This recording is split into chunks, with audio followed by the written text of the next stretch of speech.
За энэ хоёр шулуун параллел бол А гэнэ.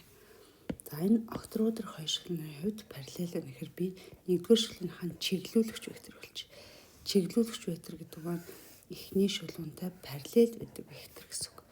За тэр маань аль вэ гэхээр 2 4 3. За энэ шулууны чиглүүлэгч вектор. За нөгөө шулуун нь болохоор бас параллел гинэ. Тэгэхээр энд дэжсэн энэ шулууны чиглүүлэгч вектор болж. Шулуунтай параллел вектор. Тэгэхээр L2 нөгөө хоёр дахь шулууны чиглүүлэгч вектор маань x1, y нь 2, z нь а. Тэгэхээр энэ хоёр шулуун параллел байна гэж чинь хоёр чиглүүлэгч вектор нь параллел гэсэн үг. Тэгэхээр хоёр вектор параллел гэхээр яг үхээр нэгийг нэг тоогоор үржүүлэхээр нөгөөх нь гарцсан гэсэн үг. Тэгэхээр энэ нэг байхад 2 болсон гэж 2-оор үржүүлсэн байна. 2-ыг 2-оор үржүүлээд 4 гарцсан байна. Тэгвэл А-г 2-оор үржүүлээд 3 гарна л гэсэн үг. За тэгэхээр эхний координатын эхнийхт нь 2 дугаар координат нь 2 дугаарт нь 3 дугаар координат нь 3 дугаарт нь байхад яг адилхан товрох хэрэгтэй.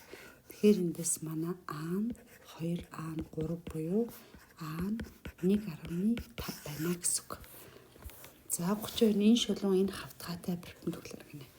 За тэгэхээр энэ хавтгаа шулуун маань энд байгаа. За нөгөө дахиад юу гоцорч. Хавтгаагаа зурч. За хавтгаар ингээд тал шийдгээр үргэлж байгаа шүү. Гэсний бүгдээ хавтгаа нормал векторыг болчихсон тийм. Хавтгаатай перпендикуляр гэдэг векторын координат нь юу гэдэг вэ гэхээр AX дээр нэмэх нь BY, нэмэх нь CZ, нэмэх нь D тэмцүү T гэсэн хавтгайн нормал вектор нь X-ийн коэффициент A, Y-ийн коэффициент B, Z-ийн коэффициент C. Энэ бол манай хавтгайн нормал векторын координат. Тэгвэл энэ хавтгайн нормал векторын координатыг бүгд эндээс x-ийн коэффициент 2, y-ийн коэффициент хас 2, z-ийн коэффициент 2-ын бол манай хавтгайн нормал вектор. За тэгсэн чинь манай энэ шулуун маань энэ хавтгаатай параллел гэж. За шулуун маань энд байгаа шүү дээ.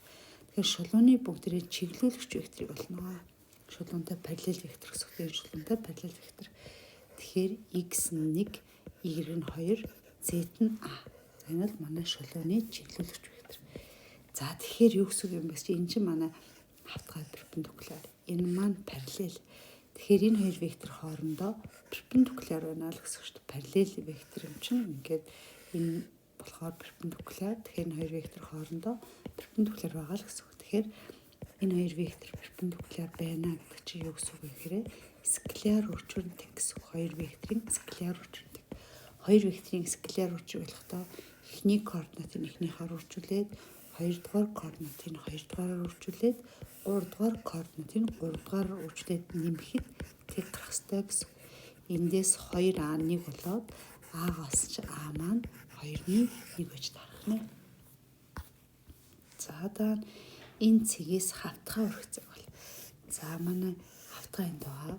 За цэг маань энэ доор нь ч магадгүй цэгээс хавтгай хүртлэх цаг болохтой бүгдээрээ нөгөө цэгээс шулуу өрөх цаг болтогтой яг адилхан. За тэгэхээр бүгдээрээ цэгээс хавтгай өрөх цаг болохтой яаж болдог вэ гэхээр би томьёог нь шууд хэлчихье.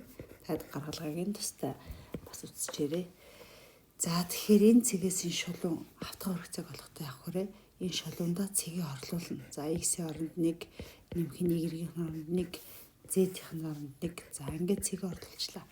Тэгэхээр энэ ингээд хасагтай гарчвал манай цэг маань чи ихэндээ энэ хавтгайхаа доотлолт нэс юм байна.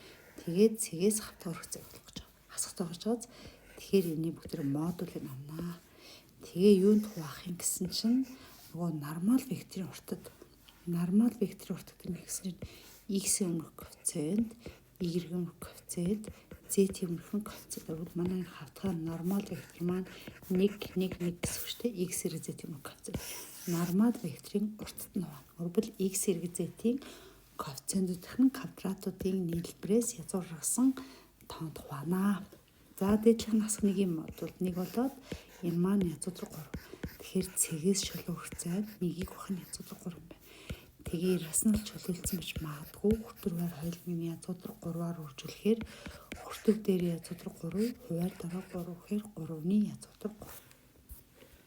За ийм дөрвөн цэг өгдөөд энэ хоёр шулууны хоорондох өнцгийг олно. За тэгэхээр энд нэг шулуун байсан гэж дээ. А, Б шулуун. За окторуу дээр юм чи магадгүй CD ингээд өөр газар байж болно шүү дээ. За CD нэт. За тэгвэл энэ хонд тонцыг олъё гэвэл энэ улаанаа би энэ цэнхэртэйгээ огтлцуулаад параллелаар зөөч. Энэ шулууныг параллелаар зөөгөөд энэ. За тэгчээд энэ хоёрын хооронд тонцыг олоход болно гэсэн үг шүү дээ. Тэгэхээр энэ маань юу вэ гэсэн чинь нөгөө хоёр шулууны маань чиглүүлэгч параллел векторуудын хооронд тонцыг олоход хангалттай гэсэн үг. За одоо тэгвэл би AB векторыг олъё. Манай шулууны чиглүүлэгч вектор буюу энэ шулуун дээр оршиж байгаа вектор шүү дээ, тий. Тэгэхээр AB векторыг олно гэж чинь төгсгөлийн B цэгийн координатаас эхлэлийн А цэгийн координатаас өгч энэ А юм байна. А цэгийн координатуудаа харалзан хасаад тэгэхээр манай AB вектор маань 1 1 хас 2 юм. За дараа нь CD вектор олж.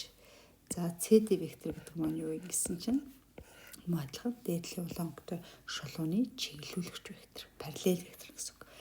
За төгсгөлийн D цэгийн координатаас эхлэл C цэгийнхэн координатыг хасаад өгчнөө. Хасах 1. За тэгэхээр эндээс 1 0 хасах 1. За одоо бүгдээрээ энэ хоёр векторын хооронд тонцыг олоход болоо. За энэ хоёр векторын хооронд тонцыг косинус болохоор энэ хоёрынхаа скляр үржүүрийг тус бүрийнхэн уртуудынх нь үржүүр тухайд өгч. За хоёр векторын скляр үржийг ажилтдаг л бүгдээрээ эхний координатыг эхнийхээр үржүүлээд векторын хоёрдугаар координатыг хоёрдугаараар үржүүлээд нэмэх нь гуравдугаар координатыг гуравдугаараар үржүүлж байна. Баах нь AB векторын уртыг олохдоо координат тус бүрийнхэн квадратуудынх нь нийлбэрт. CD нь болохоор мөн адилхан координат тус бүрийг нь квадрат хэрэглээд хийж байна. За эндээс хүртэр дээрх маань 1 0 2 юм байна. Хуваар дээр нь болохоор 1 дээр 1-ийг нэмээд 4-ийг нэм. Энэ маань 1 дээр нэмэх 1. Хүртэр дээр нь 3, доор нь язгуудар 6, гүрчг нь язгуудар 2. За энэ маань язгуудар 12. За 12 маань юу юм гэсэн чинь 4-ийг гүрч нь 3 учраас 4-өөс 2 гараад язгуудар 3. Энэ хоёроо хураачаар 2-ны язгуудар 3. Косинус нь 2-ны язгуудар 3-ыг хэдэн градус дээр авдаг вүлээ гэхээр 30 градус. Тэгэхээр хоёр шулууны хооронд тонцог маань 30 градусын зогсож байгаа хэрнэ. За энэ шулууны OX-ийг хавтгаатай огтлцох цэгийг нь бол гинэ. Тэгэхээр бүгдээрээ 3D дээр за ишээ X, ишээ Y, ишээ Z. За тэгэхээр OX-ийг хавтгаатай огтлцож байгаа шулуун. За би одоо ингээд шулуун зурлаа. Тэгс чи манай OX-ийг энэ цэгээр огтлох гэсэн гэж байна. Тэгэхээр OX тэглийг огтлно гэдэг чинь манай энэ хэвтээ энэ хавтгаа дээр байна гэдэг маань Z нь 0 гэсэн үг. Z нь тэг. За тэгэхээр энэ шулууныхаа би Z-ийн оронд 0 гэж тавьчих. Тэгэхээр юу болох юм гэсэн чинь X-с 1 бах 1, Y-д нөх 1 бах 1, Z-ийн хооронд 0 гэж тавьчих. За эндээс манай нөгөө бусад цэгийн координат нь гараад ирж шээ. Тэгэхээр X-с 1-ыг ньютон тэнцвэр гэсэн чинь хасах 2-ны ньютон тэнцвэр байна. Эндээс X-ийг болохоор тэнцвэрийг би хойш харахаар нэмэх 1-ээс 2-ны 1 хасгаар. За дараа нь Y-д нэмэх 1-ийн тэнцвэр хасах 2-ны 1 тэнцвэр байна. Y-г бол ихээр нэмэх 1 хойшоор хасах 1 буюу хасах 1 бүхэл 2-ны 1. Тэгэхээр манай нөгөө огтлж байгаа А-ийн координат нь X нь 2-ны 1, Y нь хасах 1 бүхэл 2-ны 1, Z маань 0. За дараа нь 36. Энэ синус X-ийн графыг хүчиж 0-оос 360 завсарт. За тэгэхээр манайх 0-оос 360.